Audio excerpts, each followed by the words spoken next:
Boa tarde a todos vocês que estão aqui conosco. Sejam todos muito bem-vindos à Valian. Esse programa chama-se Desenvolva-se. É uma criação nossa para que possamos aprender juntos. E hoje nós vamos falar do tema como entender as instruções técnicas do Corpo de Bombeiros. Quero já pedir para todos vocês aí deixarem um like nesse nosso vídeo, que vocês possam compartilhar, porque tem muitas pessoas que gostariam de estar aprendendo toda essa questão de entender as instruções técnicas na prática, né? Às vezes a gente imagina, o livro é dessa grossura, né? Para ler tudo, entender sozinho é um pouco difícil. Então a gente convidou o Jefferson para estar conosco aqui. O Jefferson, ele é técnico de segurança no trabalho, ele é projetista. Desde 2008, ele trabalha na área, com várias especializações na área de projetos, e uma delas é na área de combate a incêndio. Então, ele faz de fio a pavio, né? Então, já toda a questão do Corpo de Bombeiros, ele entende muito bem, a questão do AVCB, até uma curiosidade. Quando a gente começou, né, com a Valian Fire, que antes nem tinha esse nome, né, era atividade, né, de combate a incêndio na Valian, o Jefferson já nos ajudava. O Jefferson já vinha até ensinar para nós. Você lembra, Jefferson? Lembro. Você veio fazer algumas aulas para nós, para nossa equipe, foi muito legal. Então, hoje o Jefferson está aqui para compartilhar um pouquinho dos conhecimentos.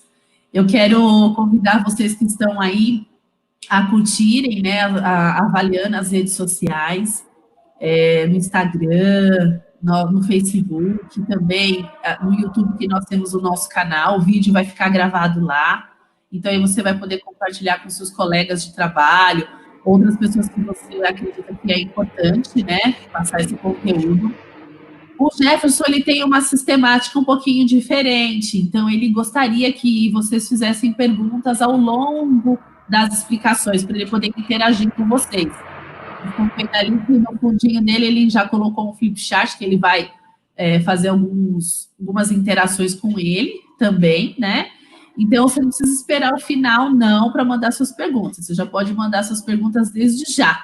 Quem tem curiosidade sobre o assunto já tem aí algumas perguntas na manga. Então, já pode ir colocando para a gente, tá? E eu vou estar aqui, eu sou a Verônica Souza, sou proprietária aqui da Valian, né, sócia-diretora, e eu tenho um prazer enorme, né, em estar aqui apresentando o Jefferson e esse programa Desenvolva-se, porque nós temos essa missão, né, de gerar consciência e nada melhor do que com conhecimento, né? A Natália Pavanelli está aí nos bastidores nos apoiando, né? E também qualquer coisa ela está aí para nos ajudar. Então vamos lá, Jefferson, a palavra é sua. Uma boa live aí para você. Obrigado. Bom, gente, boa tarde a todos, né? Já me apresentou, meu nome é Jefferson Costa, atuo desde 2008 na área de segurança, especificamente algumas partes na parte de projeto em combate a incêndio. Como a Verônica disse, trabalho desde a parte da inicial, em que a gente precisa trabalhar todo o AVCB na montagem, no projeto, na execução do projeto, na elaboração, né, na execução e na entrega final para a parte do bombeiro e tudo mais. Então, trabalho desde o começo ao fim. E é muito importante que em todas as visitas que a gente costuma ir nos clientes, né, as perguntas são basicamente sempre as mesmas, e são perguntas básicas, algumas coisas a gente já tem praticamente um checklist, né, que os clientes costumam perguntar. Bom, falar sobre as instruções técnicas ou sobre um AVCB a questão que eu posso falar é um pouco delicado porque cada local ela tem a sua particularidade. Então não tem como eu falar, vou fazer um local de reunião de público, ou uma escola, alguma coisa assim, e todas as escolas serem iguais. Não, porque impacta a layout, impacta na parte da construção. A gente vai conversar lá na parte, as saídas de emergência, que é muito importante, e tem algumas determinações que a gente tem que seguir. E em cliente, a gente tem vários debates quando a gente vai apresentar o projeto, que é o quê? olha, tem que ter uma porta nesse ponto aqui. Mas por que tem que ter uma porta? Aí me atrapalha e tudo mais. Porque a norma determina que tem uma porta aí e ponto. Então ele impacta bastante. Impacta desde a construção, impacta muito. Na escolha do layout também, as instruções técnicas elas impactam na escolha do layout. Então é muito importante estarem alinhados, principalmente o pessoal que é da parte de segurança do trabalho e tudo mais, engenheiros e afins e tudo mais. Coordenadores também, né? Tem bastante gente de coordenadores de RH e tudo mais que eles trabalham e atuam diretamente nesse ponto, ou até os proprietários, né? Que vocês saibam disso, pelo menos o básico, que é o que a gente vai passar aqui, né? Como entender, como interpretar tudo isso. Porque cada coisa que você for fazer, o que o bombeiro diz, eu preciso instalar extintores. Já que eu instalei extintores, tem que ser de acordo com a norma. Eu preciso ter eu tenho numa sala da parte de computação e tudo mais, eu preciso ter um sistema da parte só de alarme de incêndio, na parte de extinção, de combate a incêndio, eu preciso ter um sistema de halógeno. Então, esse sistema de halógeno tem que ser de acordo com como determina o bombeiro. Mesmo não determinando que na minha escolha, no meu projeto, não precise que tenha um sistema desse. Mas já que o cliente instalou, tem que ser de acordo com como manda o bombeiro. Eu tenho que trabalhar sempre nessa linha, de acordo com como determina as instruções técnicas. Daqui a pouco já vou começar, esse comecinho, eu preciso passar essa parte conceitual para vocês. O que diz o decreto sobre as responsabilidades, a aplicação. E como a Verônica disse, essa parte de interação é muito importante, porque haverão dúvidas no começo, então pergunta, o pessoal lá está selecionando todas as perguntas e tudo mais, para que sejam feitas de acordo com que a gente vai respondendo. Por quê? A parte do bombeiro é muito dinâmica. Então, hora a gente vai estar falando sobre a construção da aplicação, isso a gente já mudou para a parte de saídas de emergência, para a parte de portas, escadas, a gente depois vai para hidrantes, para extintores, e vamos seguindo nessa linha. Então, às vezes, a pergunta que você queira fazer na hora, se for pertinente ao assunto, já respondo naquele mesmo momento, e no final também, quiser deixar a pergunta e tudo mais, a gente também pode responder na parte final e tudo mais. Para mim também é uma novidade essa parte da aula web e tudo mais, né? Para mim é uma novidade, está sendo a primeira vez que eu estou apresentando desse jeito. Então, já peço desculpa por algo que eu falar, alguma coisa assim, né? Porque para mim é novidade e está sendo um pouco complicado interagir, porque estou acostumado com essa interação da turma e tudo mais, olhando, o pessoal vai perguntando. Bom, mas espero que vocês gostem. O material foi preparado com muito carinho, então trabalhei com muito cuidado para que vocês entendam, porque por ser uma live e tudo mais, a gente vai pegar pessoal de diversas áreas, não é uma área específica. Eu não estou dando treinamento somente para engenheiros de segurança, então são donos de empresas, são profissionais, são curiosos também, mas é muito importante que vocês saibam. E depois da palestra de hoje, vocês vão sair até pesquisando, que eu falo direto isso com o pessoal nas minhas turmas, né? Vocês vão começar a ir nos shoppings, nos locais, e vão começar a reparar, olha, esse ponto foi o que o Jefferson falou em tal lugar. Olha, é verdade, é desse modo, o Jefferson falou que realmente é desse jeito e tudo mais, né? Bom, já vou compartilhar aqui já a parte da tela e vamos iniciar a... Então, deixa eu abrir aqui a apresentação.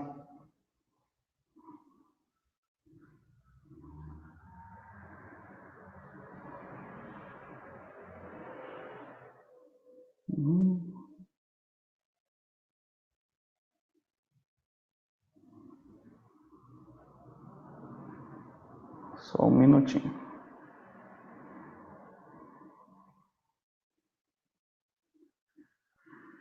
Tive um problema para poder mostrar para vocês a parte de apresentação.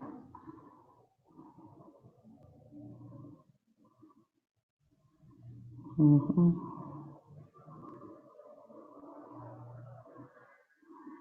Deixa eu só fechar algumas janelas aqui.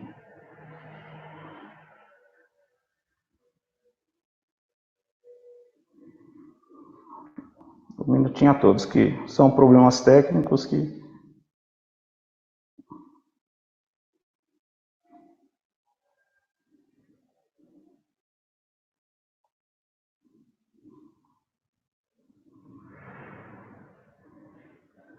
compartilhar a tela.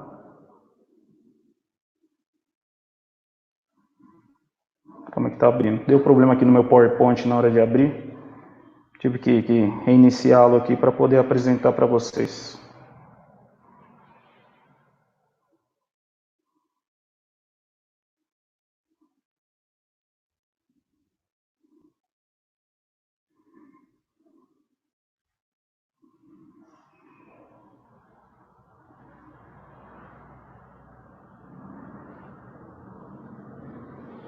Que o share aqui deu problema, só...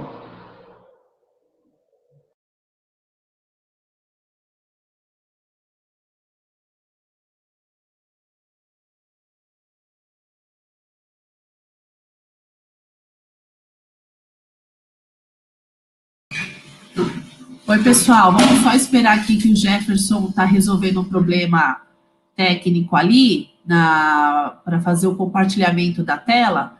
Ô, Nath, vê se você não consegue compartilhar você daí a tela. Você conseguiu, Jefferson? O problema está no PowerPoint? Quando eu fui abrir na parte da tela aqui no share screen, ele não estava aparecendo aqui. Bom, você achou aí o share screen agora? Uhum. Legal.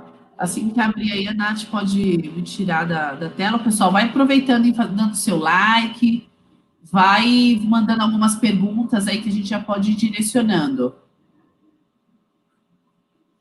Vou só ver qual vão ser as partes aqui que vai abrir. O que é que vocês conseguem visualizar aqui? Legal. Já estamos visualizando a tela compartilhada. Pessoal, escreve... você tirou agora. Né? Então... Não, tá aqui. Agora... tem que voltar lá. E aí, o pessoal, coloca aí no chat, compartilha, o Jefferson, para o pessoal falar se eles estão vendo.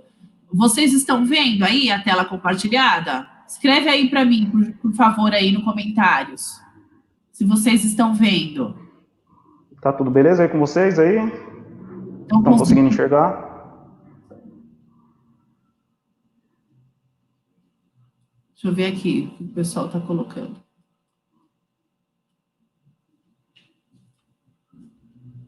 Legal, tá dando ok. Então, Jefferson, pode estar falando aí, pode continuar. Nós estamos aqui, se precisar. Bom, vamos começar aqui, né? Tem essa parte, regulamentar e de segurança contra incêndio das edificações de área de risco de São Paulo. O decreto que a gente vai falar é o 63.911 de 2018, ele é de 10 de dezembro de 2018 e começou a valer. Essa parte, esse início, eu preciso passar esse conceito para vocês, essa parte conceitual. Pode ser um pouquinho chato esse começo, mas é importante que vocês saibam, porque as instruções, elas nasceram deste decreto. Então, é muito importante a gente pegar essa parte conceitual, senão atrapalha bastante a gente na hora da execução de um projeto ou das definições de onde tem que ser ponto de extintor, iluminação e tudo mais. Beleza. Olha lá, decreto 63.911, de 10 de abril de 2018, que é que institui o regulamento de segurança contra incêndio das edificações e áreas de risco no estado de São Paulo e dá providências correlatadas. Bom, o decreto, as ITs, elas só valem somente no estado de São Paulo. Porém, elas são muito parecidas. Em outros estados, eles trabalham em cima da parte da NBR. As ITs, ela foi uma comissão de estudo feita pelo Corpo de Bombeiros do Estado de São Paulo, em que eles juntaram várias normas, até normas estrangeiras e tudo mais, e eles determinaram as instruções, de acordo com as pesquisas e as referências normativas de cada ponto onde vocês precisam, se querem saber ir um pouco mais fundo referente àquele assunto, é só ir ou nas NBRs ou nas normas internacionais em que eles se baseiam. Aqui no Estado de São Paulo é uma das mais restritivas. E alguns outros pontos não são nem 45 instruções técnicas, somente é o decreto e você segue por ele. Onde o pessoal fala, se for lá na parte do Sul, parte de PPCI e tudo mais. Teve outras normas, e isso aí a gente vai falar daqui a pouco, antes que chegasse nessa última atualização, né, que a gente chama de atualização dos anos anteriores. Em que, a partir de hoje, vou renovar, fazer qualquer modo, eu tenho que ter adaptação para que eu me adeque à norma vigente. Então, se eu tenho um projeto ou minha construção é antiga e tudo mais, tem uma instrução técnica específica que ela determina que eu tenho que fazer as adaptações. Então, tem escadas, entre N coisas que eu vou mostrar para vocês posteriormente.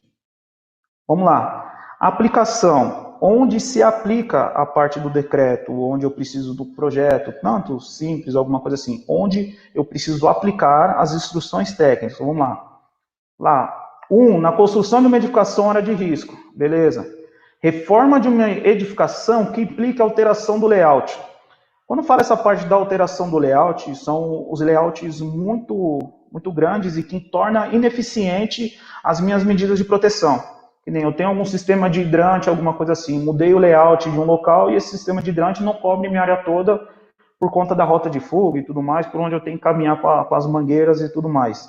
Então, já nesse ponto, sou obrigado a fazer um projeto novo por conta da reforma da edificação que implique diretamente no layout. Beleza? Mudança de ocupação ou uso, isso a gente vai falar também lá na frente, porque mudança de ocupação ou uso. Vamos supor, lá em Interlagos tem aquela parte lá que eu uso bastante esse exemplo, a parte lá do Padre Marcelo, que aquela área é uma área de fábrica. Bom, eram as áreas de fábricas e tudo mais, e transformou aquilo no local de reunião de público, que é a igreja. A parte de fábrica, ela trabalha em indústrias e tudo mais, né, ela trabalha no grupo de classificação I. E a parte de igreja e tudo mais é local de reunião de públicos, ou do grupo E ou do grupo F. Que aí a gente precisa olhar, que eu vou mostrar para vocês como a gente olha a classificação das áreas. O que acontece? Eu mudei a ocupação. Mudei o uso. Era uma fábrica e o que estava lá era dimensionado para que fosse uma fábrica. Eu mudei. Agora é uma igreja. Então, tem algumas medidas que são mais restritivas, outras mais brandas, mas muda completamente o conceito do projeto. Então, o que eu tenho aplicado lá não serve mais. Onde a gente tem bastante problema, porque eu gosto de falar bem essa parte de mudança de ocupação e uso. Porque tem alguns clientes que primeiro fazem toda a reforma, ou primeiro fazem toda a construção, ou alugam primeiro o espaço, e depois contrata toda a parte do projeto para que seja feito e tudo mais. E às vezes inviabiliza ou as medidas de proteção para que funcione o seu comércio ou que seja a sua indústria naquele determinado local, as mudanças acabam sendo cada vez mais caras, porque solução sempre tem. Porém, tem a solução mais simples, né, que as determinações simples, e tem as soluções mais caras, que a gente usa a parte de compartimentação, que eu vou mostrar isso para vocês em algumas explicações. Mas vamos continuar aqui, que isso eu vou mostrar para vocês lá na frente. Ampliação de área construída. Então, ampliar uma área construída, tem que fazer a atualização do projeto e tudo mais. Aumento na altura da edificação e a regularização das edificações ou área de risco. Preciso regularizar. Beleza? Olha só, estão excluídas das exigências. Residências exclusivamente unifamiliares. Gente, quando eu falo unifamiliares, é quando você tem apenas uma família naquele local. Então, se eu fiz um prédio praticamente de 4, 5 andares, não é unifamiliar, é multifamiliar. Aí eu tenho uma outra categoria e uma outra tratativa para as habitações multifamiliares. Vamos lá embaixo, lá, número 2, lá, que está excluído das exigências. Residência exclusivamente unifamiliar, localizada no pavimento superior da ocupação mista, com até 2 pavimentos que possuem acesso independente para a via pública e não possui interligação entre as ocupações. Vamos lá, se puder colocar a tela agora para mim, que eu vou escrever aqui no fundo para mostrar para vocês. Bom, como funciona? E isso é muito comum nesse tempo de quarentena. Uma pessoa quer alugar, tem a parte de cima, construiu uma casa de 3 andares, um andar de baixo era uma garagem muito grande, ou no espaço era um galpão, alguma coisa assim, e ele quer transformar aquilo em comércio. Quer alugar para um mercadinho, alguma coisa assim, ou ele quer fazer um negócio da família e tudo mais. Isso é muito comum acontecer. Hoje, muitas pessoas já estão pensando em construir a casa, essas coisas e tudo mais, já pensando na parte de baixo, como galpão e tudo mais. Eu vou desenhar aqui como funciona a parte da correlação, lá, quando a gente fala que ela está excluída, desde que seja aquela parte lá que não tenha interligação para a parte de baixo. Vamos supor. Essa aqui é a parte da garagem, né? A parte de baixo. Aqui é a entrada da escada para eu acessar a área superior. Beleza? Então, essa área aqui, ó, essa área onde está o X, é nela quem determina, vou ter um comércio aqui, alguma coisa desse tipo.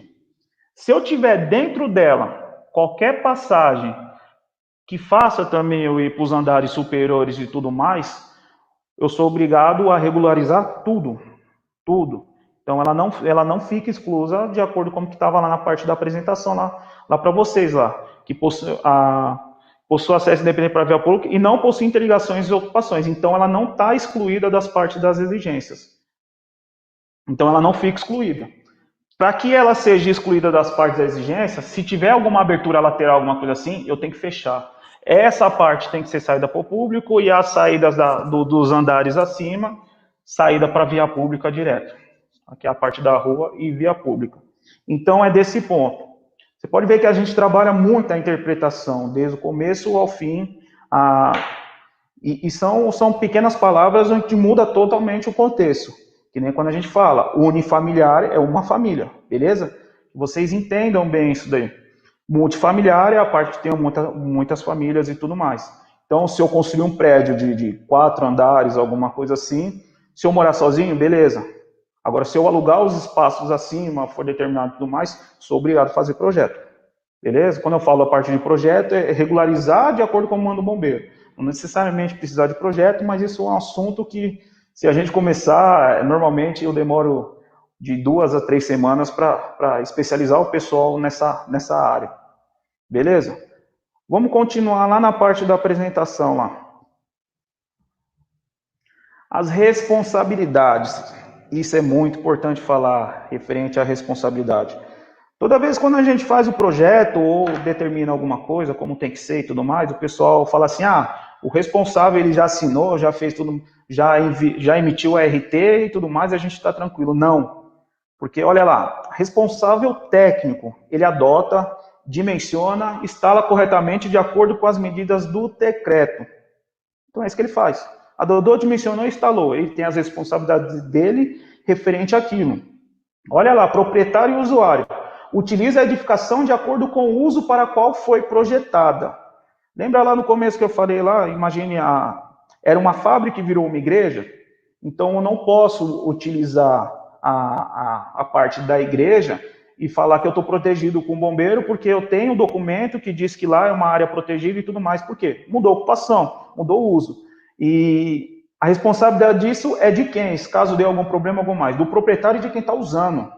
Porque tem que utilizar a edificação de acordo com o uso para qual foi projetada. Ela foi projetada para ser fábrica, não para ser igreja. Então já torna todas as medidas ineficientes. Eu tenho que projetar de novo para que aquilo seja uma igreja. Outra coisa também é que acontece muito, o pessoal que quer fazer eventos e tudo mais. Os eventos em locais grandes, vamos lá, atividades circenses, entre outras coisas assim tudo mais, ela também necessita ter o AVCB. É um AVCB temporário, tem que ter projeto, tem que ter todas as medidas de proteções e a gente vai trabalhando desse jeito.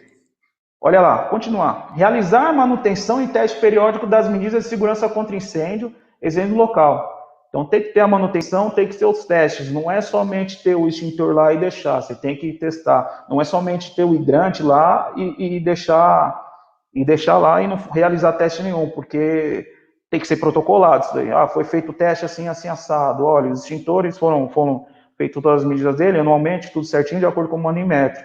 Beleza? Vamos continuar lá. Efetuar periodicamente treinamento com os ocupantes local. Isso aí entra na parte da brigada e tudo mais, que é obrigatório, até a parte da brigada, em alguns casos. Isso aí, eu normalmente, nos treinamentos que eu dou, é na parte completa, onde eu mostro como se estrutura um projeto e onde se encaixa a parte da brigada de incêndio. Beleza? Manter sempre atualizada, a equipe dos brigadistas, está dentro do que eu estou falando agora. Os planos de emergência, providenciar a adequação da edificação e das áreas de risco às exigências estabelecidas. Beleza? Vamos lá, também, em alguns casos, eu tinha um galpão que era estoque, um galpão de estoque, J4, que é da classificação J, né? Isso eu vou mostrar lá para vocês, vão falar, porque ele está falando muita letra e tudo mais. E eu preciso transformar, e eu estou alugando esse espaço para que seja uma fábrica. Ou eu comprei esse espaço que era um depósito, quero que seja uma fábrica. Então, eu como proprietário e usuário, tem que providenciar a adequação da edificação das áreas de risco e as exigências estabelecidas. Então, é eu que peço, eu que solicito. Vocês podem ver que a responsabilidade do proprietário e do usuário é muito maior do que o engenheiro responsável, de quem projetou e de quem instalou. Quem projetou e instalou, ele está testando, ó, que nem eu faço projeto. Quando é emitido uma RT do projeto, ele fala, ó, o projeto está de acordo com as normas, tudo bem estabelecido, o bombeiro vai lá, ele aceita, beleza, aceitou a parte do projeto. Quem instala fala, olha, eu instalei de acordo com como está o projeto e está tudo beleza. Emiti RT, o bombeiro deu ok, beleza, o bombeiro averigou e tudo mais. Quem cuida disso tudo é o usuário. Então lá na frente, deu problema na iluminação de emergência. Olha, aqui começou, teve um princípio de incêndio, alguma coisa assim, deu problema na iluminação de emergência, o hidrante não funcionou, nem nada disso. A hora que ele vai puxar e ver que os testes não foram realizados, a culpa é de quem? A culpa é do usuário. Então ele responde por isso. Beleza? Deixar algumas coisas bem claras para vocês aqui. Tem uma pergunta aqui. Essa área de risco se refere ao entorno da... Estou vendo aqui. Essa área de risco se refere ao entorno da planta? Não ao entorno da planta. É quanto à minha atividade. Que nem a atividade que eu vou exercer. Se eu for ser uma fábrica, então é uma atividade industrial. Se vai ser uma igreja, é um espaço ecumênico. Fugir um pouco a palavra aqui e tudo mais. Então, é de acordo com a minha atividade. Então, se eu for fazer, vamos lá, por exemplo, se eu for fazer um depósito, hoje tem bastante gente alugando para fazer esses depósitos e-commerce e tudo mais. Então, se é somente o depósito da parte e-commerce, então tá lá. Eu tenho que fazer de acordo com o depósito. E na parte do depósito, eu tenho que saber o que eu vou estocar lá, para saber as minhas classificações da parte de risco, que eu vou mostrar isso para vocês e tudo mais. Outra pergunta aqui, ó. Posso, em treinamento de brigadista, usar os extintores no local da empresa, até o de CO2? Bom, nunca vi, na parte na parte de treinamento, nunca vi nada, pelo menos nem nas instruções, onde diga que você não pode utilizar e tudo mais. Eu vou falar que era até uma prática comum de algumas empresas de esvaziarem até a parte dos extintores para poderem mandar para as empresas para que seja feita a devida recarga. Mas eu preciso pesquisar e responder com mais clareza essa parte dos usos de extintores dentro da empresa, principalmente a parte CO2, né? Por conta do meio ambiente e tudo mais. Pode ser que isso impacte alguma coisa do ambiente, mas não da parte do bombeiro propriamente dita. Beleza? Mas eu vou pesquisar e vou responder depois vocês com mais calma e tudo mais. Vamos continuar aqui, ó, na parte da apresentação. Se tiverem mais dúvidas também, vão perguntando e tudo mais. Agora vamos lá. Como classificar a edificação? Olha lá, da primeira pergunta que teve. Ó. Primeiro a gente classifica quanto à ocupação. A gente vai lá na tabela 1 do decreto 63911 de 2018. E vocês vão ver aqui, ó, não sei se vocês conseguem enxergar a parte da setinha e tudo mais. Para o grupo, que ele vai dar uma letra, né? A ocupação, a divisão em que ela se aplica, ó, uma descrição do que ela vai falar e os exemplos. Vamos lá da parte da área residencial aqui, ó. Vamos usar o exemplo da parte A2. É uma residencial, ó, habitação multifamiliar. Edifícios de apartamento em geral. Então eu sei que se eu tiver um apartamento, alguma coisa, habitação multifamiliar, tá lá, grupo A2, edifícios de apartamento em geral. Voltar lá. Hotéis, a parte dos hotéis. Então eu vou fazer um hotel, a parte de serviço de hospedagem. A divisão é B1 e o hotel assemelhados. Eu vou ver se eu abro uma outra tela aqui para vocês, que tem a parte que especifica se eu consigo abrir.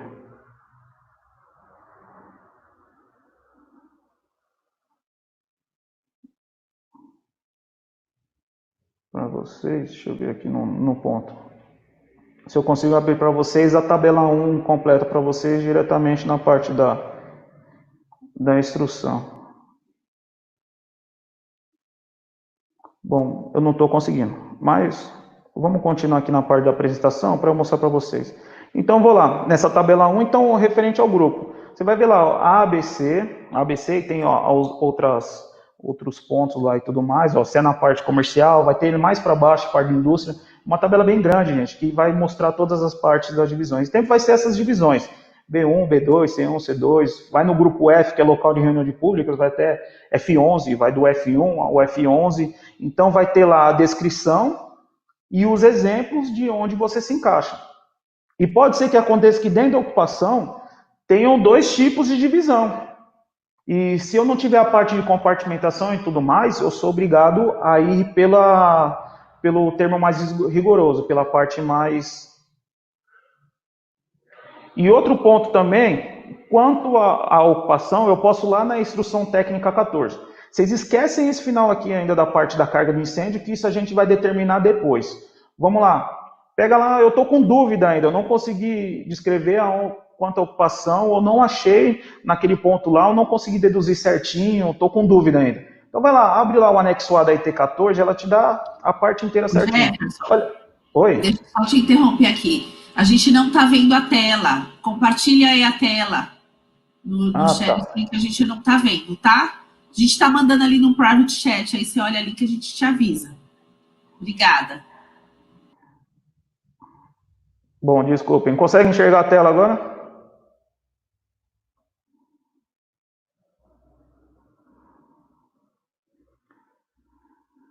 Bom, vamos lá. Antes aqui tem mais uma pergunta aqui, ó. As ITs estaduais hoje não são conjuntas? Existe algum projeto para se adequar a trabalhares em conjuntos? Bom, por enquanto, esse decreto, ele foi somente escrito para o Estado de São Paulo. Na época era ainda o governador Márcio França, né, que ele foi empossado e tudo mais, mas as instruções, elas só valem para o Estado de São Paulo. Cada estado ele vai ter o seu decreto. Você vai ver que elas são muito parecidas, por quê? Porque elas se baseiam da NBS e de alguns outros conjuntos. Mas as instruções técnicas, elas só valem, por enquanto, elas só valem no Estado de São Paulo. Pode ser que eles sejam usados para algum objeto de estudo, para que se baseiam, para que os outros estados também utilizem, mas ela é só de âmbito governamental, é só da parte do estado, âmbito estadual, né? Então só vale somente no estado de São Paulo. Beleza? Já teve algum problema também com alguns clientes que vêm do outro estado para cá e quer vem de outro estado, vem para cá para São Paulo e fala, mas lá eu fazia assim, assim, assim, assado e passava. Não, aqui no estado de São Paulo você tem que seguir a regra das instruções técnicas, lá funciona de um jeito, aqui funciona de outro. Então, eu tenho que fazer dessa maneira aqui, só vale dentro do nosso estado, beleza? Continuar lá na parte da apresentação. Então, vamos lá. Então, eu vou voltar um pouquinho lá, que eu tive dúvida quanto à ocupação. Então, eu fui na tabela do decreto, ainda tive dúvida ainda, não consegui, mesmo com todos os exemplos, não estou confiante de que grupo eu os classifico, em que divisão que eu sou e tudo mais. Então, eu vou lá no anexo A da Instrução Técnica 14, então, essa sigla aqui, T14 é de Instrução Técnica 14, né? E vou lá, olha um exemplo aqui, ó. Se eu estou montando um açougue, ó, montei um açougue, um pet shop, peguei a parte do pet shop, eu estou abrindo um pet shop, qual que eu sou? Já dá minha divisão direta aqui, ó, Animais Pet Shop C2, tá lá, minha divisão é C2. Então é muito importante que vocês anotem a divisão onde vocês estão. Então, primeiro passo, quanto à ocupação. Definir qual é a minha ocupação, a divisão, anotei lá. Então, vamos lá, o Pet Shop, olha, vocês podem ver, Pet Shop ainda não estava muito aqui descrito, fui lá na IT 14 e está lá. Pet Shop C2, anota lá separado, deixa isso anotado, porque isso vai acompanhar a gente em todas as interpretações da norma. Então, anota isso lá, Pet Shop C2, anotei lá. Ou pela minha classificação que eu achei para a minha indústria, para a minha atividade comercial, para o que seja, deixa essa parte anotada. Identifiquei porque isso a gente vai utilizar durante todo o processo da classificação da IT. Beleza? Vamos continuar. Classificar a edificação quanto à altura. Por que quanto à altura? Olha lá. Eu tenho o tipo do 1 ao 6, que ela vai determinar algumas coisas. Aonde impacta? Impacta em muita coisa, principalmente na parte de compartimentação. A gente não vai falar hoje sobre compartimentação, né, onde o pessoal coloca os elementos corta-fogo, quem entra na parte das portas corta-fogo e tudo mais, porque também demanda tempo. Se fosse falar sobre compartimentação, ia ser um dia somente falando sobre compartimentação, porque cada projeto tem a sua peculiaridade. E eu vou mostrar para vocês aqui depois só um exemplo de onde eu uso também a compartimentação e tudo mais. Então, e muda bastante coisa também na hora que eu uso a tabela 6, que eu não vou demonstrar para vocês a parte da tabela 6, porque aí já é, igual eu falei no começo, já é um curso específico de como montar um projeto, da onde que nasce o projeto. Então, como a ideia daqui é mais interpretação das instruções técnicas, eu não vou mostrar para vocês como monta um projeto, porque senão a gente começa a fugir do tema. Então lá, edificação terra de um pavimento, edificação baixa, a altura ela é menor do que 6 metros. Aonde eu utilizo a edificação baixa? A diferença de terra e baixa. Às vezes a gente tem uma edificação menor do que 6 metros, são 2 andares. Ela é uma edificação baixa, mas ela tem 2 andares, ela é num pavimento, então ela não pode ser tipo 1, mas ela é tipo 2. A edificação de baixa média altura, ó. A altura da LCHzinho aqui, ó, ela é maior do que 6, né? E menor ou igual a 12. E por aí vai, sucessivamente, né? E tá lá, edificação alta, no final lá, edificação alta acima de 30 metros. Isso impacta nas minhas medidas de proteção. Igual eu disse lá na parte da tabela 6, vai ter algumas coisas que eu vou ter que colocar mais. Alguns pontos vão... Isso entra num outro ponto de determinação, de escadas enclausuradas e tudo mais, que também não vamos entrar nesse tema, porque se for entrar no tema de escadas, aí pelo menos é umas 3 aulas só para a gente poder falar sobre as escadas, que são bastante cálculos que temos que fazer, né, e tudo mais. Da sequência.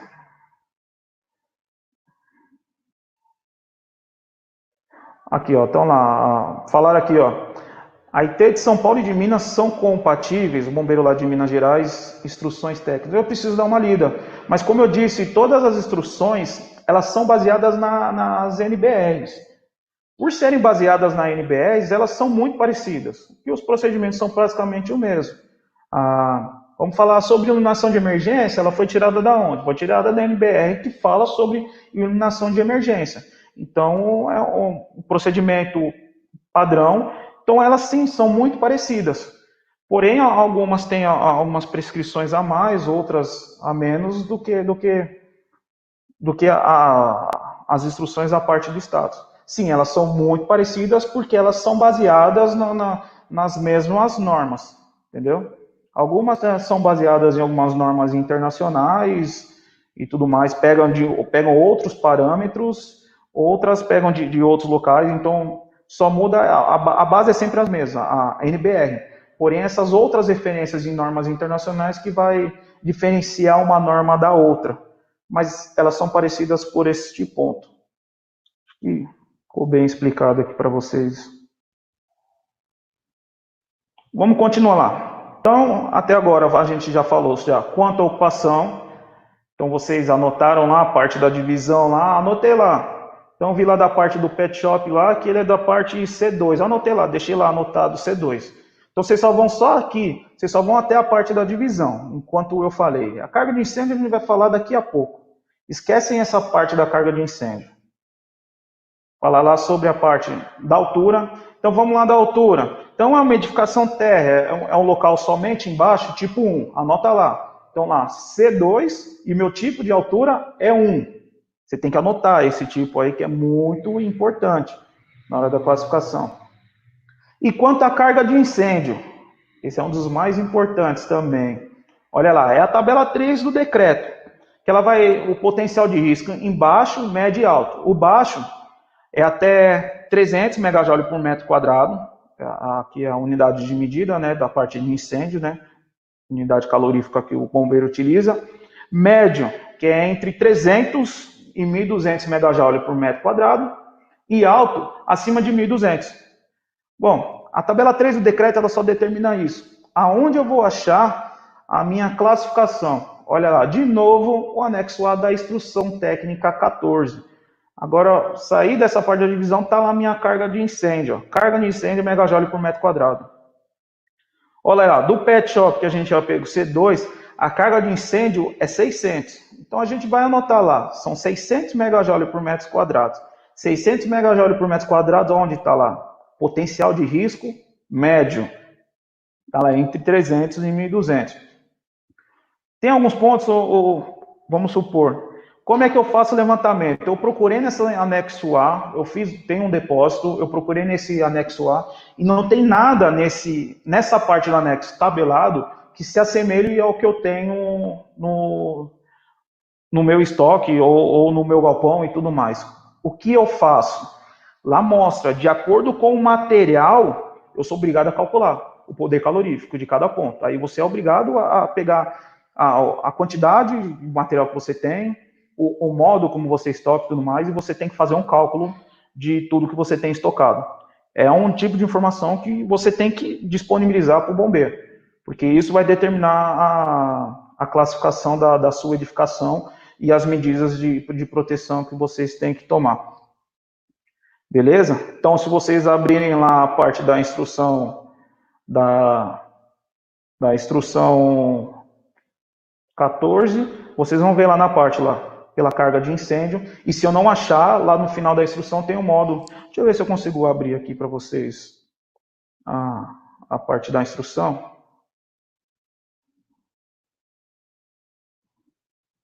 Se tiverem alguma dúvida, alguma coisa assim, porque principalmente nessa parte de carga de incêndio, onde o pessoal, principalmente quem tem depósito e tudo mais, o pessoal que está trabalhando com essa parte de e-commerce também, né, dependendo do material, vocês às vezes pode estar estocando material sintético, entre N coisas assim, tapete de cobertor, brinquedo, bom, N coisas aí que o pessoal traz da China e estoca, mas você tem que saber o material que você está estocando. Deixa eu ver se eu consigo compartilhar a parte da...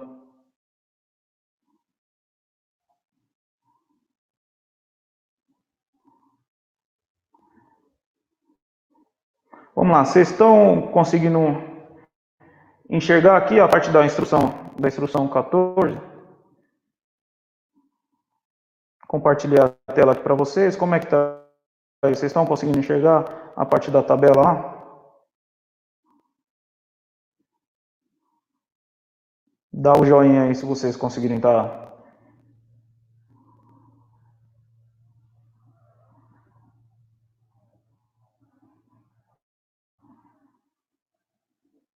Estão conseguindo enxergar a parte da instrução? Boa. Bom, então vamos lá. A parte da instrução 14 lá, que... Deixa eu aproximar aqui para vocês.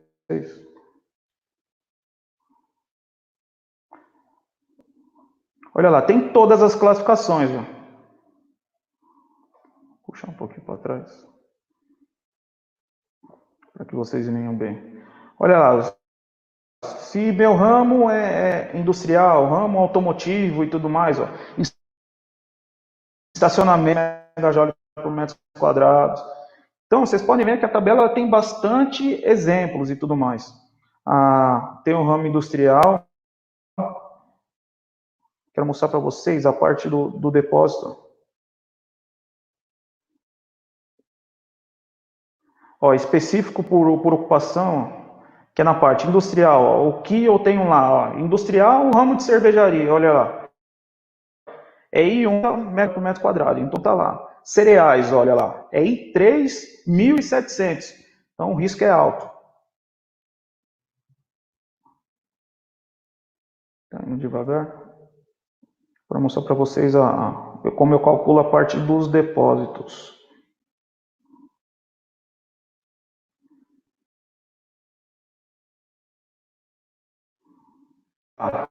Tabela de carga de incêndio também, olha onde impacta a parte do megajoule também, de acordo com o meu estoque de altura. Se eu tô... Vamos lá, se eu estoco adubo químico, alcatrão, vamos lá, algodão, ou aparelhos eletrônicos, olha lá, aparelho eletrônico, altura de armazenamento, isso impacta. O bombeiro, ele impacta nisso, ó. Lembra que eu falei lá no começo? O bombeiro ele vai impactar na parte da construção, ele vai impactar na parte da escolha do seu layout. Porque às vezes você quer estocar todo o processo na parte em um drive. Então, a altura do armazenamento, ela vai determinar o quê? A parte da sua carga de incêndio. Vamos lá, aparelhos eletrônicos. Olha lá, eu quero ter um drive alto de aparelhos eletrônicos com altura de 8 metros. Eu tenho um galpão de 12, eu quero utilizar quase toda a altura, ó, de 8 a 12 metros. Olha lá, aparelhos eletrônicos, 1.400 a 1.800 megajoule por metro quadrado. Ou seja, isso é alto. Então, para eu diminuir um pouco a parte do risco, pode ser que eu chegue e fale, olha, nessa altura, para que você trabalhe em determinada, é melhor você trabalhar com essa altura de estoque e tudo mais. Então, impacta. Não falo que o projeto, ele determine para vocês, para o dono de uma empresa, alguma coisa assim, o modo como ele tem que estocar. Mas a gente trabalha assim, bom, você quer estocar 10 metros? Então, a 10 metros, sua classificação vai ser essa, assim, assim, assado, e as medidas vão ser essa. Se você tiver um estoque menor, as medidas vão ser essa. Então, você dá o caminho para que seja, para que o proprietário, ou o gerente, ou o diretor, ele decida, porque é ele que vai decidir que caminho ele quer seguir. Mas é importante que vocês saibam as diretrizes para onde vai. A importância da ET14 é essa, que a carga de incêndio ela vai determinar muitas vezes o caminho, se é risco médio ou alto, ela vai determinar para que grupo que eu vou participar e que caminho que eu vou seguir, quais serão as tomadas de decisões.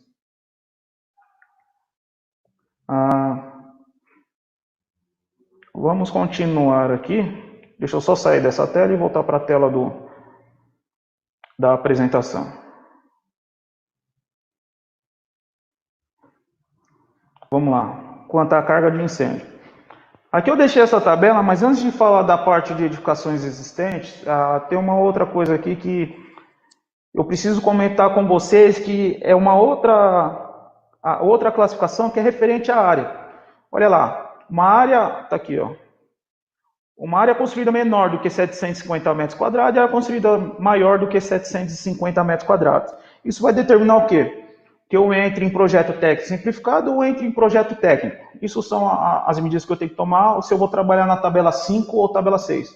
Mas calma que a gente não vai entrar nesse método, mas é bom eu elucidar isso para vocês, para que vocês entendam que o projeto, ele parte inteiramente. Tudo isso a gente só está ainda na parte do decreto para definir as instruções, as ITs que eu vou seguir de acordo com as exigências do bombeiro. Ainda também tem as exigências específicas que eu vou falar um pouquinho mais tarde, lá na parte do final eu vou falar quanto às partes específicas. Vamos lá, por que eu coloco a parte de edificações existentes? Lembra que eu falei lá? O que vem antes da norma. Então eu tenho uma construção lá de 1990, não atualizei de acordo com as últimas instruções. Como é que eu tenho que fazer? Olha, você tem que se adequar. Então tem lá uma instrução técnica lá, que é própria para isso, ó, instrução técnica 43. Ela tem adaptação das normas de segurança contra incêndio. Deixa eu ver se eu deixei ela aberta aqui. Não deixei. Que ela vai determinar as diretrizes por onde você tem que seguir. Então, se eu tenho uma porta de emergência, então eu tenho que adaptar essa porta de acordo com essa IT 43 para que eu se adeque à norma. Então, eu vou renovar, vou fazer N coisas assim, eu tenho que me adequar à norma vigente. Então, eu sempre tenho que estar atualizado. E onde é que eu acho todas essas instruções técnicas, o decreto e tudo mais? O bombeiro ele deixa disponível lá no site deles. Vocês vão lá na parte no site do Corpo do Bombeiro São Paulo, no Bombeiro SP, né? Depois o pessoal vai deixar o link aí para vocês tudo certinho, né? Já deve ter até a parte do link que eu estava visualizando lá. Vocês vão lá, vão na área de legislação, peguem a parte do decreto e todas as instruções. Algumas são, então lá, qualquer mudança que tem, eles vão se atualizando lá, beleza? E deixa tudo disponível para a gente. Muito importante também que vocês leiam, e o pessoal não costuma ler, as notas técnicas. Então, isso é muito importante, essas questões das notas que os bombeiros, às vezes algum projetista, ele tem alguma dúvida ou construiu alguma coisa, viu que tinha algum problema lá, assim, assado, e não estava muito claro na instrução. Então, ele manda essa pergunta para o bombeiro acha pertinente criar uma nota em cima disso. porque pode ser uma dúvida referente às outras coisas. Então, ela também ela tem um efeito de lei, alguma coisa assim. Então, o que eu não achar, às vezes, na IT, que é muito difícil não encontrar as coisas na IT, eu vou lá e jogo na parte lá das consultas técnicas e tudo mais, e o bombeiro tem lá algumas coisas que ajuda bastante a gente nas soluções de alguns casos. Beleza? Então, eu torno a dizer para vocês, é muito importante vocês sempre saberem o caminho que eu tenho que seguir. Quando eu falo o caminho que eu tenho que seguir, por quê? O que o bombeiro impacta? De novo, isso é importante falar, e eu torno sempre a falar em todos os treinamentos eu falo, repito isso para os clientes também. Eu tenho que, o bombeiro ele impacta no momento da construção. Então, se eu vou construir um local novo, tudo mais, então, gente, procurar o projetista ou uma consultoria desde o início. Por quê? Se você já tem a planta, sabe como vai construir, eu sei já o que eu posso proteger. Por que eu falo isso daí? Olha, a gente vai ver agora, daqui a pouco, na parte de saída de emergência, que uma porta uma saída de emergência. Eu posso construir uma porta de 2 metros e essa porta para mim não servir de nada. Por quê? Porque pelo meu cálculo lá de saída de emergência, eu tenho que ter uma porta muito maior. E a gente vai pegar essa parte agora a fundo, que eu estou preparando tudo para a parte de saída de emergência. Ou vou alugar um espaço na hora eu aluguei um espaço e quis fazer uma fábrica dentro desse espaço, mesmo que seja um pouco menor e tudo mais. Porém, as medidas de proteção não são compatíveis com aquele local. Às vezes, igual eu falei, solução, como projeto, a gente sempre acha uma solução boa para vocês. Porém, nem sempre vai ser a solução mais barata de acordo com o local que você alugou. Então, estou pensando em alocar um local diferente aqui no estado de São Paulo e tudo mais. Então, veja com o pessoal de consultoria, consultem os seus técnicos, os seus profissionais da área, né? E falem, determinem, estou pensando em alugar um espaço assim, assim, assado. Tem como ir lá dar uma olhada para ver se atende mais ou menos o que a gente necessita aqui pela nossa classificação de risco. É só ir lá no local, analisa tudo mais, se tiver a planta, analisa pela planta. Mas é muito importante, para que não tenham surpresas, né? Para que os diretores ou os empreendedores e tudo mais, para que eles tomem uma decisão mais consciente da escolha do local e tudo mais. Beleza? Vamos continuar, que agora a gente vai sair já dessa parte do decreto, né? E era muito importante deixar essa parte conceitual bem detalhada para vocês, para a gente entrar na parte já das ITs específicas. Olha lá, onde a gente tem bastante dúvidas é referente às saídas de emergência. Eu acho que esse é uma das brigas maiores dentro da empresa, local de reunião de público, escolas. Olha lá, os aspectos principais. Os corredores, eles têm que ter um mínimo de 1,20 m. Ponto. É saída de emergência, é rota de fuga, os corredores, eles têm que ter um mínimo de 1,20 m. Olha, aqui tem um exemplo bem claro aqui, ó. Nas passagens do corredores, se vocês verem a setinha aqui, tem uma coluna aqui no meio. Isso é muito comum quando o pessoal faz os corredores próximo à parede e tudo mais. Eu tenho essa coluna aqui, ó.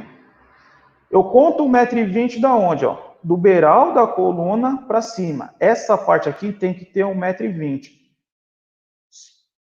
Então, o mínimo que eu tenho que ter nesse corredor é aqui, ó. Essa parte aqui, ó, tem que ser maior de 1,20 m, porque eu tenho essa parte do beiral aqui, ó. Se eu somar essa com essa, vai dar 1,30 m, que eu tenho nessa parte aberta. Então, pode. A área livre que eu tenho que ter da parte dos corredores é 1,20 m. Então, é saída de emergência. Minha saída de emergência, minha rota de fuga, é 1,20 m. Ponto. Isso está lá na instrução técnica 11. Eu tenho que atender de acordo como manda a instrução. O pessoal tem muita dúvida referente a isso. Então, é isso. Quem determina não é o Jefferson, não é ninguém, a parte lá do bombeiro que diz que tem que ter 1,20 m. E o bombeiro pode chegar lá, medir, ele vai com a trena e tudo mais, vai ver que não tem 1,20 m. Porque na planta, quando a gente projeta, a gente vai determinar, olha, aqui é rota de fuga, vai mostrar que lá tem 1,20 m, tudo certinho. E a hora que o bombeiro for lá ver, ele vai querer ver esse 1,20 m. Porque eu não posso projetar nada que seja de maneira errada. e uma vez projetado eu tenho que executar. Foi aprovado a parte do projeto, eu tenho que executar de acordo com como foi projetado. Beleza? Ou tiverem alguma dúvida referente a isso, porque a gente vai continuar aqui na parte da saída de emergência da instrução 11. Essa é uma parte que eu gosto de falar bastante.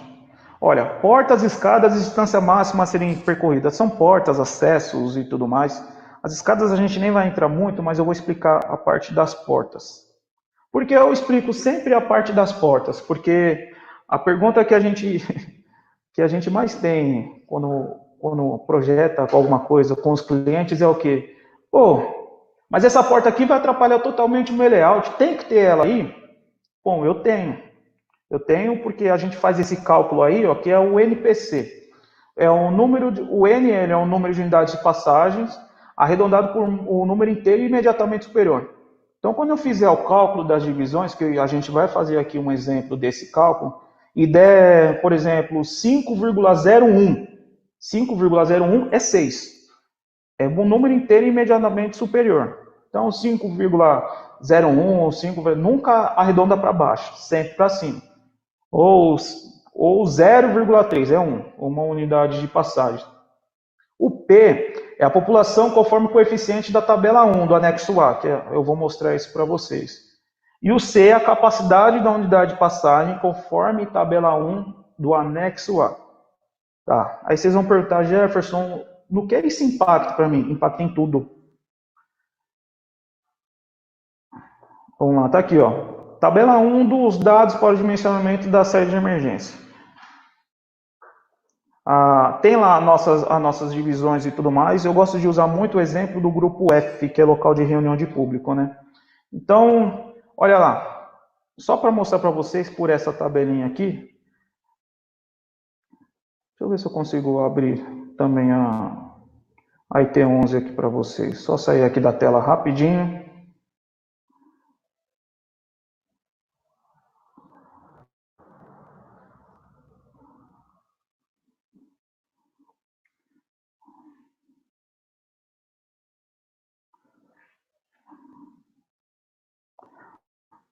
Todos enxergando aí a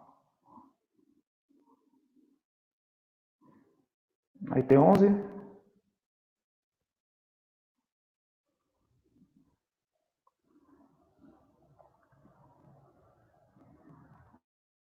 Posso dar sequência aqui para vocês. Deixa eu chegar lá na parte da tabela já para a gente.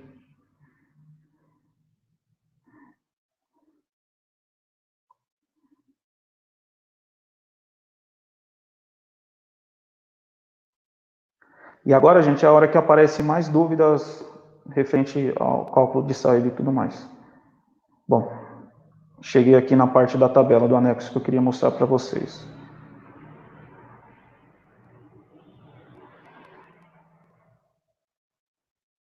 Como é que o pessoal está falando que ainda está carregando? Como é que está a parte da internet aí?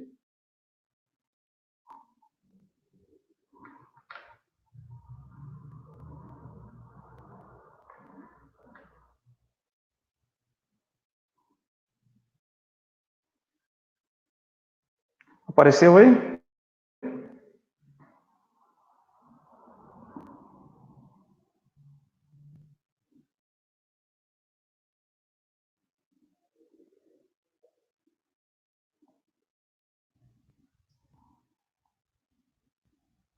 Bom, deixa eu voltar lá então para a parte da tabela e eu vou tentar explicar isso diretamente para vocês. Eu vou voltar lá para a tela do...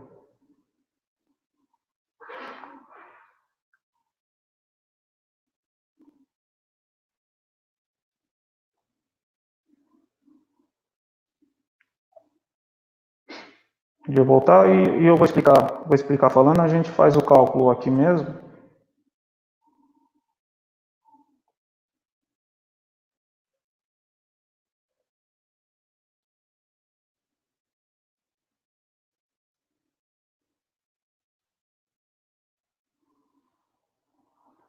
Tentando abrir a tela aqui, mas parece que a internet aqui deu um delay aqui, está um pouco devagar.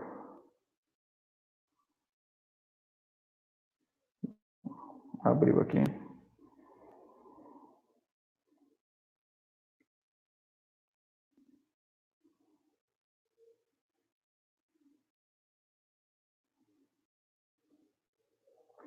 Bom, vamos lá.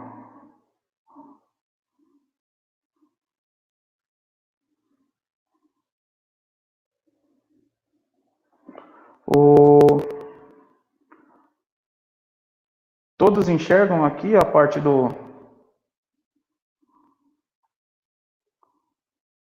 da apresentação?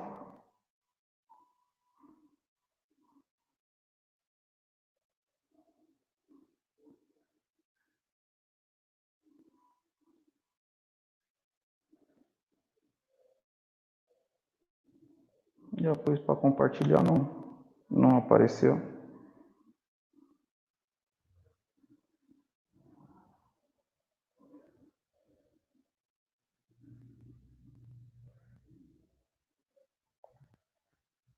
Está carregando, né? Está um pouco lento aqui.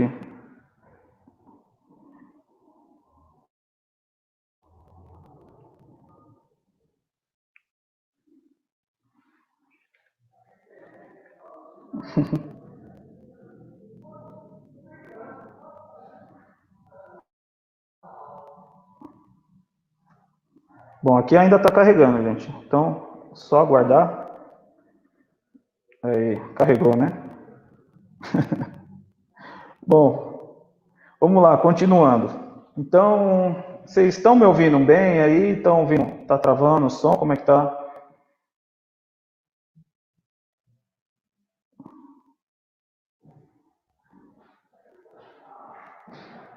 Bom, vamos lá. A gente te ouve, tá? Pode seguir. Tá ok. Só que não entra na internet, mas só fica direto. Tá ok.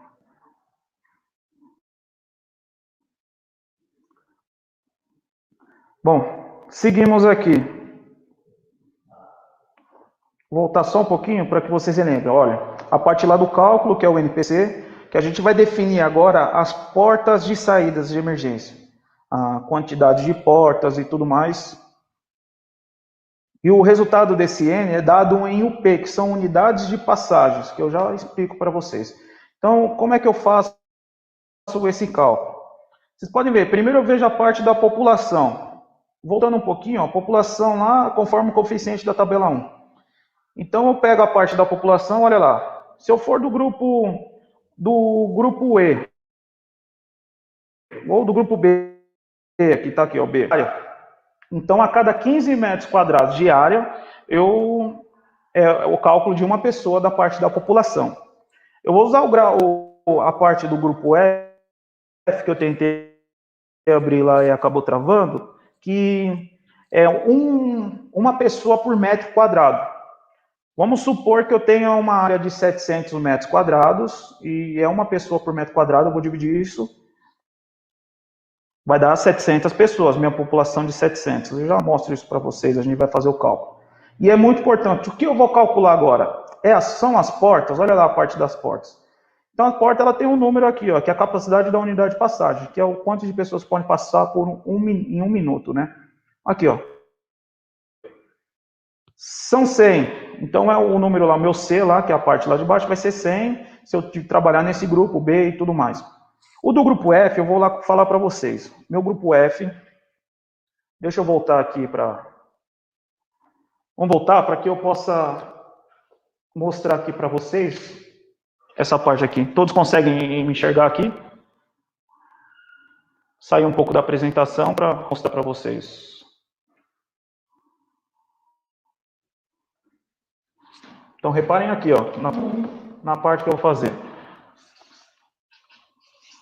MPC. A 700 MJ por metro quadrado. Todos conseguem enxergar?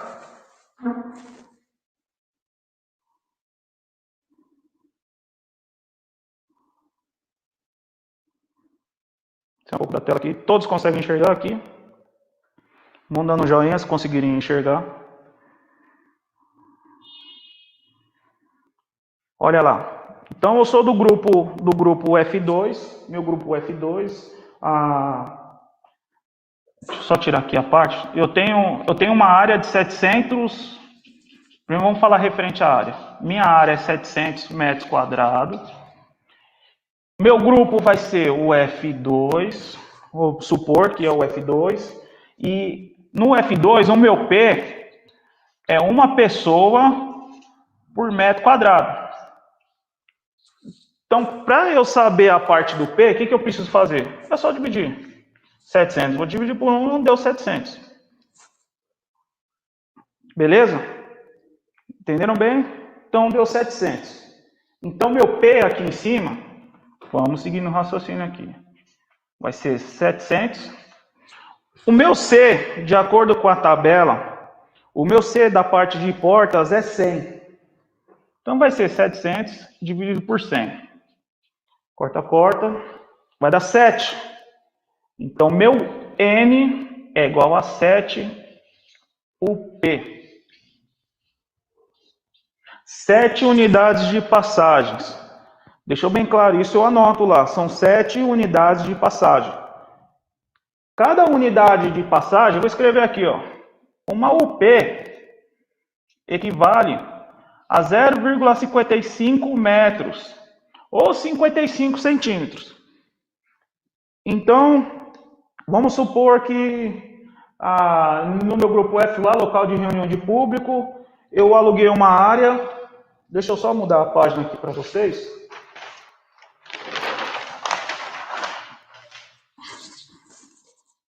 Vou deixar anotado aqui 7 UP. E uma UP é igual a 0,55 metros. Vamos lá. Eu aluguei uma área. Sei lá, pode ser uma igreja, alguma coisa assim, do grupo F, alguma coisa local de reunião de público. E eu fiz essa porta, antes de consultar o projetista e tudo mais, eu fiz essa porta com 2 metros. Ela é minha única saída. Eu posso ter essa porta, somente essa porta com 2 metros? Calcular. Minha capacidade de descarga, olha lá, tem que ter 7 UP. Então, eu vou fazer o cálculo aqui. A gente vai fazer 7 vezes 0,55. Essa porta de 2 metros já não serve. Eu vou chegar para o cliente e vou falar, olha, é saída única, somente essa porta que você vai ter, somente essa porta. Bom, então essa porta aqui, ela tem que ter 3,85 metros da parte de mão livre. Você vai ter que aumentar ela aqui para poder atender a norma. Então é feito dessa maneira, para eu poder atender a quantidade de unidades de passagem. Olha de novo impactando. Impactou totalmente na minha construção. Ah, mas a porta aqui, mas tem uma coluna aqui no meio, alguma coisa assim. Então, eu tenho que fazer as subdivisões, fazer uma porta em cima, uma porta embaixo.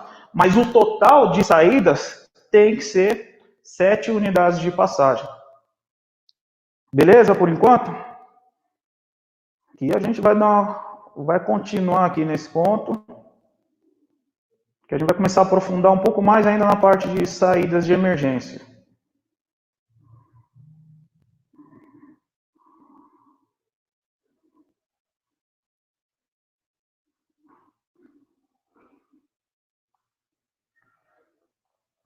Olha lá.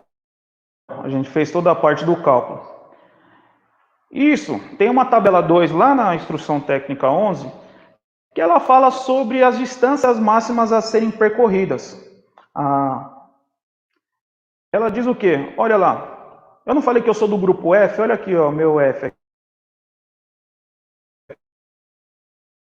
Saída única, parte de saída única. Saída da edificação ou piso de descarga. Que aqui vamos supor que ela só tenha um pavimento só, que é o modo mais simples que tem. Olha só, o máximo que uma pessoa pode andar. 40, deixa eu voltar um pouco lá. 40 metros. Ou seja, saída única, ó, sem chuveiros automáticos, não tem saída única e sem detecção automática de fumaça e tudo mais. Olha lá, o máximo que uma pessoa pode andar é 40 metros. Beleza, Jefferson. Mas o que isso impacta também? Lembra, primeiro eu fiz a porta que impactou na construção. Agora, esses 40 metros impacta no meu layout. Vou fechar aqui a tela para que vocês voltem para esse exemplo.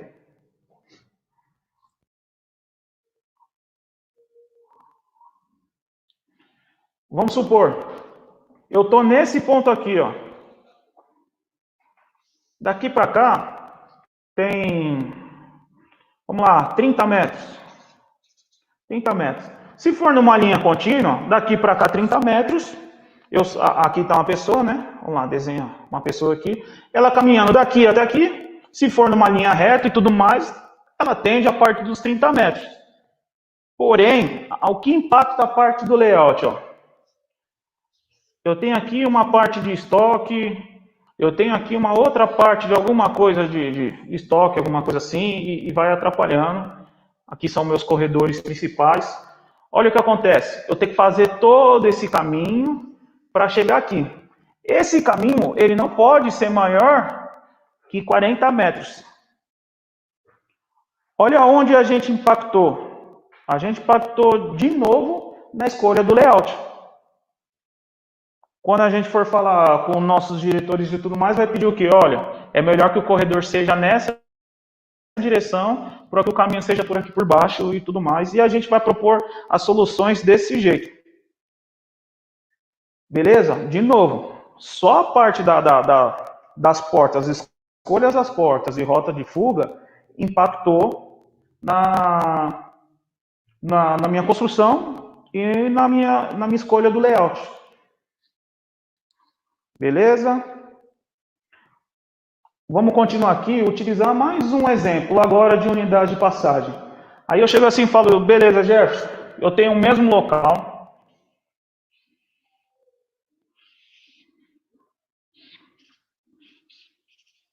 Eu continuo com uma passagem de 2 metros aqui. Então eu divido o 2 por 0,55.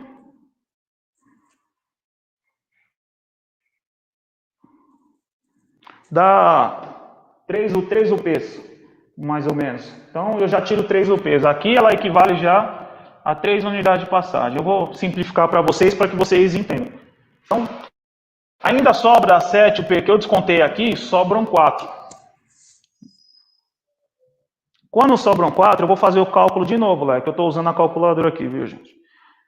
4 vezes 0,55, 2,2 metros. Vamos supor que eu fiz o layout aqui, vou fazer o mesmo layout, e a pessoa está aqui. Só que todo esse caminho que ela vai até aqui, ó, é maior do que 40 metros. Ou vamos olhar de novo lá na parte da tabela, porque agora a gente vai trabalhar a parte de 2 saídas. É maior do que 40 metros. O que eu posso propor? Olha, uma saída de emergência aqui. Coloquei uma saída de emergência aqui, o caminhamento dela vem direto para cá. Aqui é menor do que 40 metros, atendi a legislação. Atendi toda a parte da instrução, da parte de saída de emergência. E se eu preciso de mais uma porta aqui, lembra? Se for somente essas duas, a porta tem que ter lá no meu cálculo lá, uma porta de 2,2 metros. Então vai ter uma porta lá de 2 metros e uma porta aqui de 2,20 metros. Isso falando a grosso modo, gente, porque tem alguma parte, tem algumas exclusividades lá na IT que vocês vão pegar lá na instrução 11 que fala sobre portas, que ela vai dizer o quê? Uma porta de uma folha de 1,20 m equivale a 2 unidades de passagem, ou 3 unidades de passagem, 2 folhas e tudo mais. Então tem essas particularidades que a gente tem que pegar a norma, ler ela e interpretar. Beleza? É que eu estou falando a grosso modo para que vocês entendam o conceito disso tudo. Então, propus. E olha o que impactou diretamente lá. Vou compartilhar de novo mais uma vez a apresentação aqui.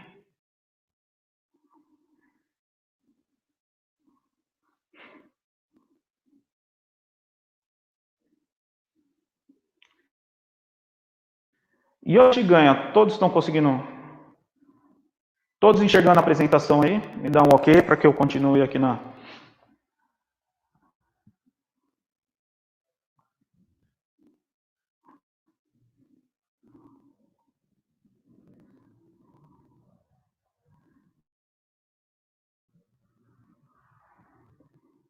Vocês enxergam a apresentação? Bom, vou continuar. Olha no que impacta aí, ó. Eu tive duas saídas agora. Então, olha a tabela 2 lá. Sem chuveiro automático não é mais saída única. É mais de uma saída. E sem a detecção, eu ganhei 10 metros nesse caminhamento.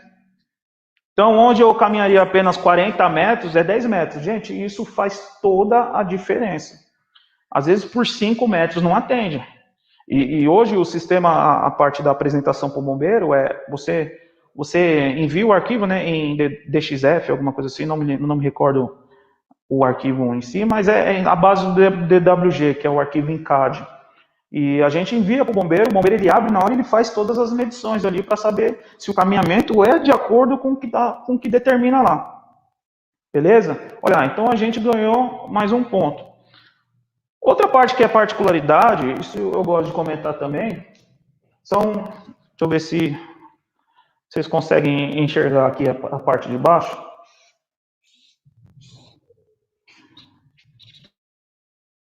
Mas é que o pessoal usa também, mas às vezes eu não consigo fazer uma saída de emergência nessa parte lateral. Todos estão me vendo aqui na parte da apresentação. Sai um pouco da parte da apresentação, clique direto Só fechar a tela aqui para vocês, para mostrar aqui. Tem a mesma concepção, já é uma saída de 3,85 m. Fiz o layout, não tem como eu mudar o layout dessa parte, nem nada disso. E aqui ainda não estou conseguindo maior do que os 40 metros. Lembra? Voltei para a saída única. É maior do que os 40 metros. Tem solução para isso? Tem a solução para isso. Que a gente entra na parte do motor, que é a parte de compartimentação. Então, é uma parede que ela tem um tempo de resistência ao fogo de 120 minutos, de acordo com o que a gente determina, ela vai ter uma saída aqui. Uma saída com uma porta-fogo, elemento corta-fogo e tudo mais. Então, meu caminhamento vai ser daqui para cá. Aqui já considera uma área de segurança. Ao contrário, não considera como uma área de segurança, porque aqui não tem abertura direto para uma área aberta e tudo mais. Então, eu só posso usar essa parte de compartimentação como caminhamento quando a parte imediatamente mais próxima ela tem acesso para alguma área livre. Como essa parte não tem, só serve daqui para lá e não de lá para cá. Então, essa saída aqui são portas corta-fogos, PCFs e tudo mais, consegui resolver. Só que é um modo muito mais caro, porque essa parede ela tem que ir até o teto, os telhados têm que ser subdivididos, eles não podem ter comunicação entre eles e tudo mais. Beleza? Isso é só um adendo aí em soluções que a gente, igual eu disse, solução sempre vai ter. Só que umas soluções são mais caras que a outra. Nesse caso, você tem que construir uma parede inteira, muitas das vezes mexer até no telhado, para poder separar essa parte do telhado. Um telhado não ter, a estrutura do telhado, elas não terem comunicação uma com a outra. Vamos voltar para a parte da apresentação aqui.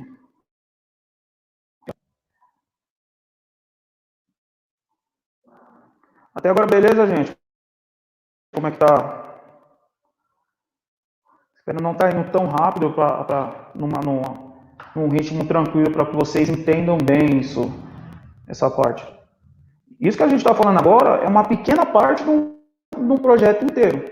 Vocês podem ver, num modo só, e só pela escolha do layout, eu tenho várias concepções, posso trabalhar de N maneiras, só que impactou em várias coisas. Aqui eu impacto na construção, impactei na construção. Impactei na construção, impactei na construção também porque eu preciso. Não impactei no layout, mas impactei na construção. Aqui eu só impactei na parte da construção, consegui manter o layout. Por isso que é muito importante a gente trabalhar as interpretações. Bom, vamos continuar. Falar sobre iluminação de emergência. A distância máxima entre os pontos de iluminação de emergência de aclaramento não deve ultrapassar 15 metros entre o ponto de iluminação e a parede de 7,5 metros. Ele está bem definido aí. Porém, tem a particularidade. Eu gosto de explicar isso sempre para o pessoal. É 15 metros um do outro. Vamos voltar aqui, por exemplo, agora vamos falar sobre luz de emergência. Primeiro que a luz de emergência, eu vou sair um pouco da tela aí.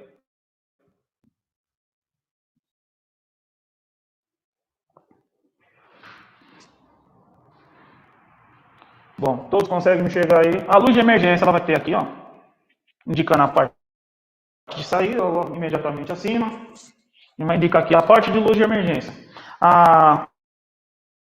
Entre um ponto e outro, ela não pode ser, ela tem que estar no máximo das paredes a 7,5 metros, no máximo a distância entre as paredes, e 15 metros entre elas. Aí que está a parte da particularidade que a gente tem que interpretar, que eles pedem para que a gente vá. Se vocês leem a norma, pede para que vá lá na NBR, que fala sobre iluminação. Se eu tenho uma iluminação aqui, ó, nesse ponto aqui, eu tenho uma iluminação aqui, nesse ponto, ela está menos que 15 metros, não está? Porém, aqui eu tenho uma barreira visual. Eu não consigo ver essa iluminação. Então, ela tem que estar a 15 metros em que eu possa enxergar.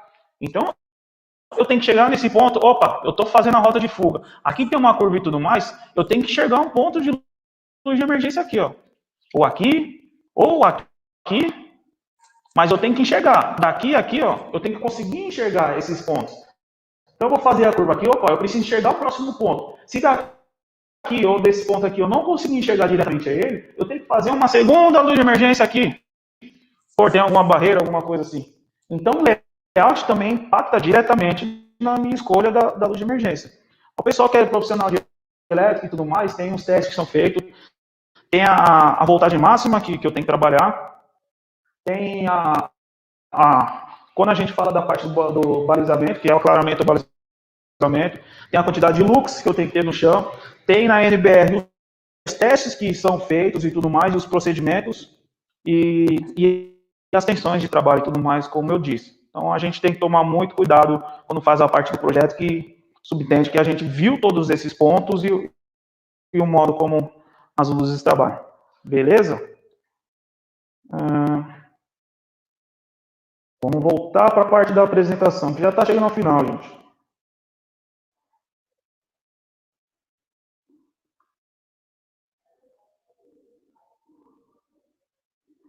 Cheguei na parte de luz de emergência. Extintores de incêndio. Lembra lá que a gente classificou pela quantidade de megajoule por metro quadrados? O risco ao baixo, médio e o alto? Olha no que ele impacta, a distância máxima do caminhamento até um extintor. Então, o extintor, o máximo que eu posso caminhar, vamos supor lá, eu tenho o risco alto lá, meu grupo F acabou dando acima de 1.200 megajoule, e eu caio aqui, ó, risco alto. Então, de um extintor para outro, eu não posso caminhar mais do que 15 metros. Então, se eu estiver aqui na parte da minha rota de fuga, e eu precisar... Aqui tem um extintor. Isso aqui é o símbolo do extintor. Aqui eu tenho um extintor, eu tenho que caminhar no máximo 15 metros. A 15 metros que eu caminhar, eu tenho que colocar um outro extintor. Então, aqui vai ter que ter um outro extintor. A 15 metros desse, vai ter que ter um outro extintor. E por aí vai. É assim que a gente dimensiona a parte do extintor. Isso no caso de risco. Isso no caso de risco alto. Outra coisa que é muito importante, lembra da parte que a gente viu lá do pavimento e tudo mais. Eu tenho 2 pavimentos. Como é que funciona? Eu vi que um extintor, ele cobre minha área toda lá. É risco baixo, eu vi que cobre os 25 metros da parte de baixo. Porém, cada pavimento, ele tem que ter 2 tipos de unidade extintoras. Ele tem que ter uma do tipo A, que está aqui, ó, que é um extintor de água, né? E uma outra do tipo BC, B ou C, né? Da parte. Ou 2 unidades desses extintores que tem, que é do tipo ABC. Então, cada pavimento tem que ter um extintor do tipo A e outro do tipo B ou C. Então, muitas vezes vocês vão ver, pô, mas aqui tem menos do que 25 metros, eu preciso ter esses 2 extintores? Se for aquele único local do pavimento, sim, você precisa ter esses 2 extintores. Então, é sempre um do tipo A e um do tipo B ou C, ou 2 do tipo ABC. O pessoal normalmente faz essa segunda categorização aí, essa primeira categorização, um do tipo A e do tipo BC, por conta do preço. Eu não sei quanto custa os extintores, mas pelo que o pessoal fala aí, os extintores do tipo ABC são um pouco mais caros. Eu acho, gente, que a nossa apresentação já está chegando ao fim. Está aqui, vou deixar algum espaço para vocês, um espaço para a Verônica, para que comentem o referente a essa palestra. Espero, falei bastante, né? Falei praticamente 1h20 aí inteira aí, a parte do assunto. Tem bastante coisas para que a gente se aprofunde, porque lembra que eu falei? Vocês viram aqui, ó, no mesmo local, uma mudança somente do layout impactou em muita coisa. São essas particularidades. Somente uma mudança aqui, um projeto só, ele teve várias interpretações. O que cabe a gente como projetista, ou vocês como profissional da área e tudo mais, é sempre a solução mais econômica, a mais eficiente e econômica. É muito importante que vocês sempre trabalhem desse jeito, que não adianta somente projetar, a gente pode projetar de A a Z as soluções, porém a gente procura sempre fazer a mais eficiente e mais barata, que atenda às expectativas do cliente. Beleza, gente? Legal, Obrigado a todos pela participação, muito obrigado mesmo. Espero que vocês tenham gostado. Se a Verônica lá, compartilhe lá, deem um joinha. Agora deixo com a Verônica fazer toda a formalidade da despedida de vocês. Obrigado, viu, gente? A gente aqui da Valean, nós agradecemos, né, a sua disposição, Jefferson, de estar com a gente.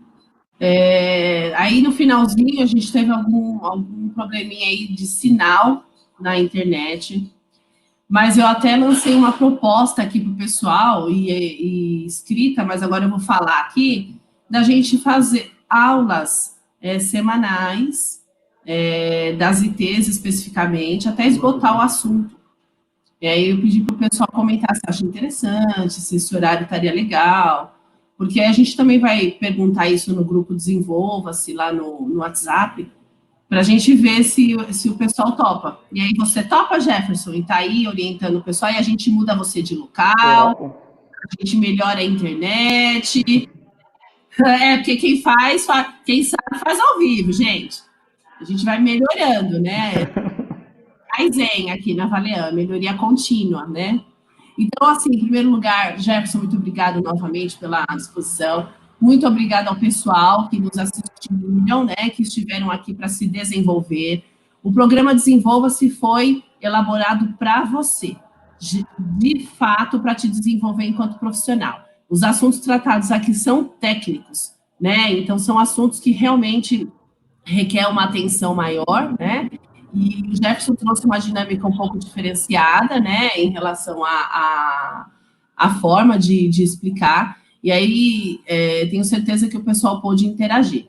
Então, eu peço para vocês seguirem a gente nas redes sociais, né, no último slide aí eu mostrava, né, no YouTube é o Grupo Valean, essa aula ficará gravada lá, e nós mandaremos notícias das próximas aulas que nós fizermos por aqui, tá bom, pessoal? Muito obrigado.